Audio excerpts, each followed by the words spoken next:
Okay, hey, what's going on, everybody? Today I figured I would do some puzzles on Puzzle Rush. Chess.com is back and up and working. Yesterday for me it was not, so I did things on Chess. I don't even know if that got published though, at least to YouTube. So yeah, just give me a second and I will throw on some music in the background.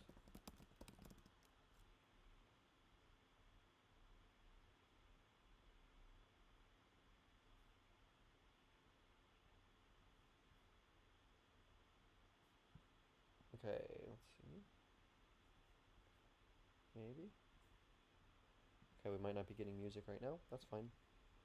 Yeah, so let's get started.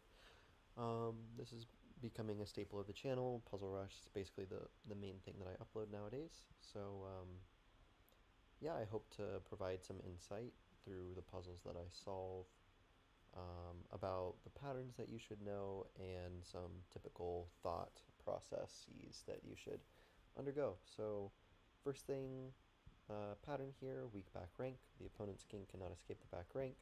So we look for ways to exploit that by putting one of our pieces on the back rank.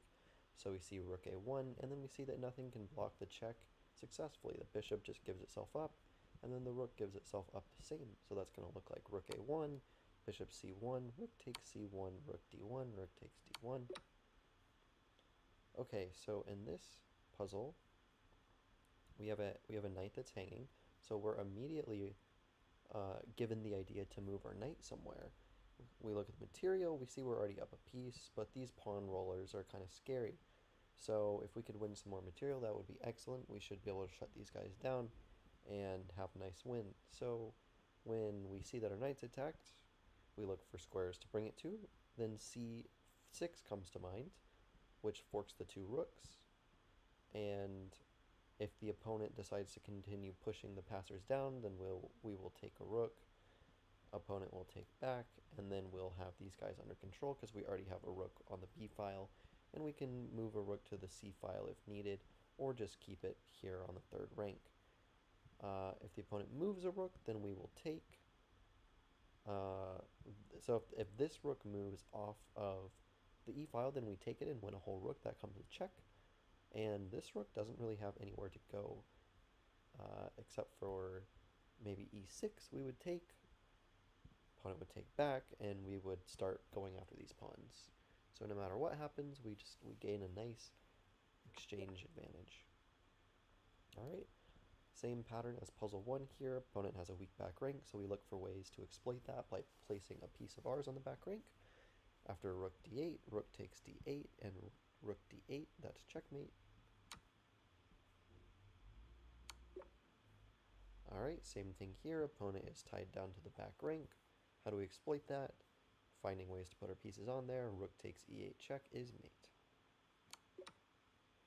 Alright, so we see that our bishop and our queen converge on d8.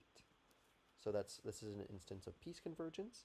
For those of you who have not seen my previous videos, I talk about it all the time, and I will mention it multiple times in this video, I'm sure.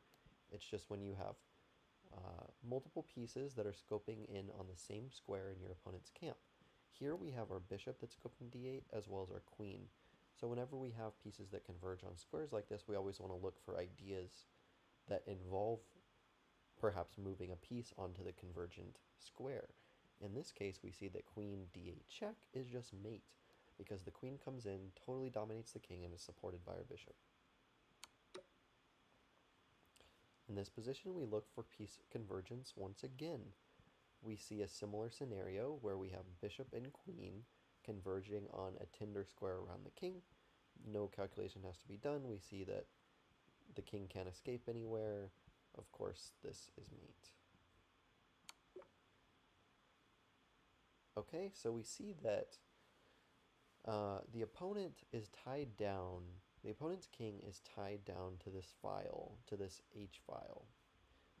In a similar way that we exploit the back rank by placing a piece on the back rank, we can exploit the king's paralysis on the H file by shifting our queen onto it. After we shift our queen onto H5, all our opponent can do is hope to block our attack with their rook, but then we just take it, and that is mate.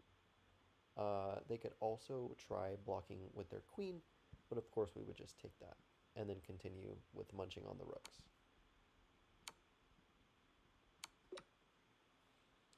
Alright, so I see that the king and queen are on the same color square, and I have a centralized knight. What does that mean? That means there's a high probability for a fork.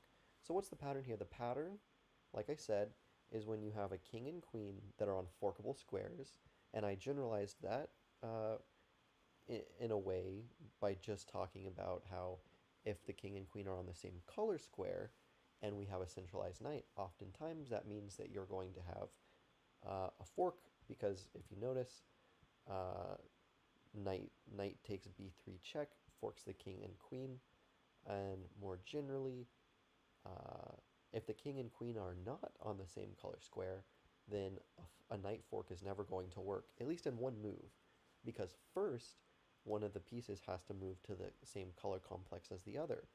On Because we notice that on a light square, a knight only controls dark squares, and on a dark square, a knight only controls light squares. Therefore, for two pieces to be forkable by a knight, they must be on the same color that's controlled by the knight. We can confidently play knight takes b3, and after the king moves, we win a whole queen. The material evaluation there is that we're up an additional minor piece, and uh, we have pressure on our opponent's pass pawns over here, and this pass pawn asset ourselves. This will be an easy win. All right, piece convergence. We're looking at we're always if we're in doubt and we don't really know what to do, a great thing to do is look at piece convergence. Look for instances of piece convergence in your position. So you can do that by drawing out the lines of influence of your pieces, the squares that they see, and maybe trying to find some sort of intersection in those lines. Here we see that our bishop on c4 converges with our queen on g7 on the f7 square in a similar way to puzzles 2 and 3, or sorry, 2 and 4, or I forget, doesn't really matter, one of the earlier puzzles. We were able to simply place our queen on the convergent square and deliver mate. This is no exception here. Our queen again dominates the king and is supported by our bishop.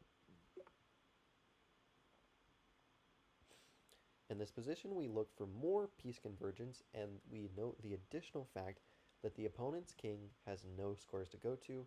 This diagonal is being controlled by our queen, and every other square that the king might be able to go to is blocked by one of its own pieces. Why is this significant? Well, because that means there's only one additional square we have to control in order to mate the opponent.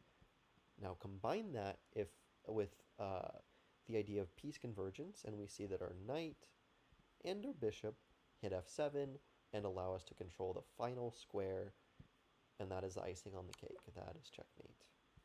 Okay, this is a simple instance of piece convergence. Our queen comes in, crashes through, supported by our knight on g5. We just deliver mate. Here we have piece convergence on f7, and we notice that our opponent's back rank is weak. Why is it weak?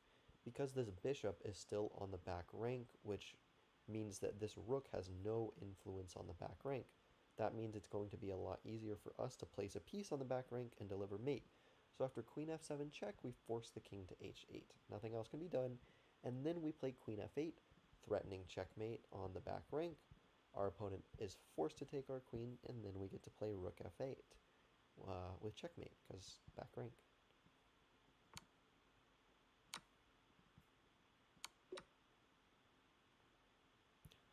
Alright, so in this position, the key pattern is the weak light squares. Notice how, number one, the opponent's king is exposed via this diagonal. This diagonal happens to be a light squared diagonal. We happen to have a light squared bishop that has sunken itself into the opponent's position. We also notice that our opponent's light squared bishop is in no man's land, not affecting this diagonal or this diagonal at all. What does that tell me? That tells me that I can overwhelm my opponent on the light squares by setting up a piece convergence on the light squares. After we play queen f3 check, Our opponent has nowhere to go with the king, so they must block the check with the king. And now our queen and bishop converge on g2, allowing us to play queen takes g2 mate. And the puzzle just ends after that. This is a pattern that we saw 2 puzzles ago. After queen c2, the king is forced back to h1, to a1, and our opponent's back rank is weak because only one piece is defending it. But we have 2 pieces that we could place on the back rank, and so queen c1, rook takes c1, rook takes c1, checkmate. Okay, literally same exact thing here. Nothing to say on this one. Same pattern. The weak back rank. So on this one, I noticed that my knight is covering some escape squares of the king, which is great because it means that all we have to do is control these squares in order to mate the king. Fortunate for us, we have 2 rooks that can do that. So now this is just a matter of looking at checks and calculating to see what happens. Notice how there was essentially no calculation done in the first 15 puzzles. It was merely all just recognizing patterns, recognizing piece convergence and finding mating tactics, which are things you can just familiarize yourself with and help become second nature to you. In a similar fashion, this sort of puzzle can be done in the same way. We see that our rook is dominating the opponent's king, and our knight is also here to support any sort of attacking advance, and cover key escape squares for the opponent's king. So if we're looking at checks, we might see that rook h4 is a candidate option, which is an excellent option because it forces the king to either go to g1 or g2. After the king goes to either of those squares, we can assume that the king goes to both because there's not really going to be any difference.